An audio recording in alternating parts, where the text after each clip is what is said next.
Good morning, everyone. Well, marriage and money, it is one of the toughest things to navigate when when you're in a relationship. Who's going to make the decisions about where the money comes from, where it goes?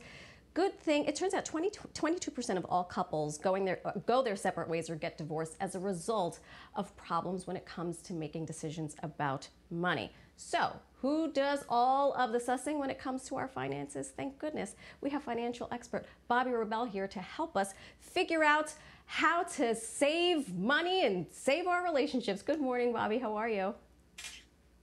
Good morning. Thank you so much for having me.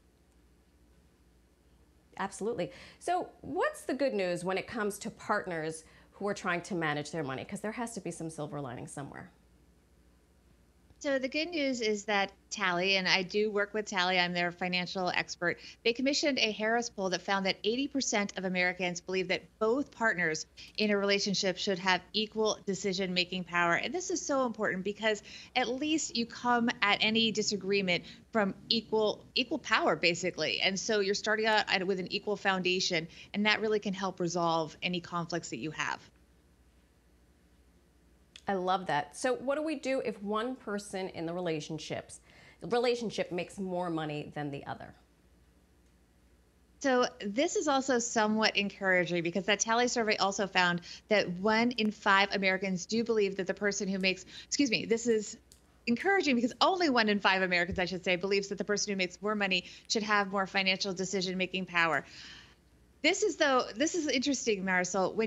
There wasn't a huge difference among generations, but younger people felt more strongly that the person who makes more money should have more decision-making power. So I'm not really sure why that is. I mean, we can speculate that maybe people that are younger are making separate money earlier and maybe they're having their relationships later, so they had more time to kind of have total autonomy with their money, and maybe they don't want to be compromising as much because they're used to autonomy for longer. But that's going to be an interesting trend to watch, Sure. I think. Absolutely, and I know we've talked about on this show that we find that couples are getting married later because they're spending the front half of their life trying to establish their careers and their professions. So that is actually a very interesting point you make. Something else you bring up is that not everyone in the household is participating in the decisions surrounding money. Is that a potential problem? I think it would be, but what do I know?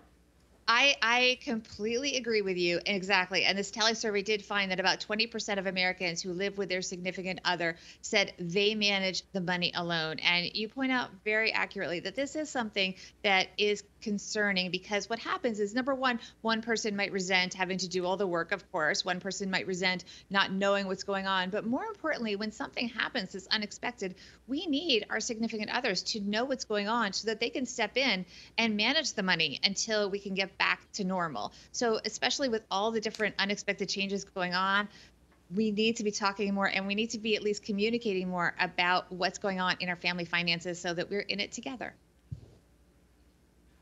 Bobbi Rebell of Tally, thank you so much for joining us. Saving finances in couples, one Facebook interview at a time. It's great to see you. And of course, if you want more financial tips from Bobbi, you can go over to her podcast, Financial Grown Up.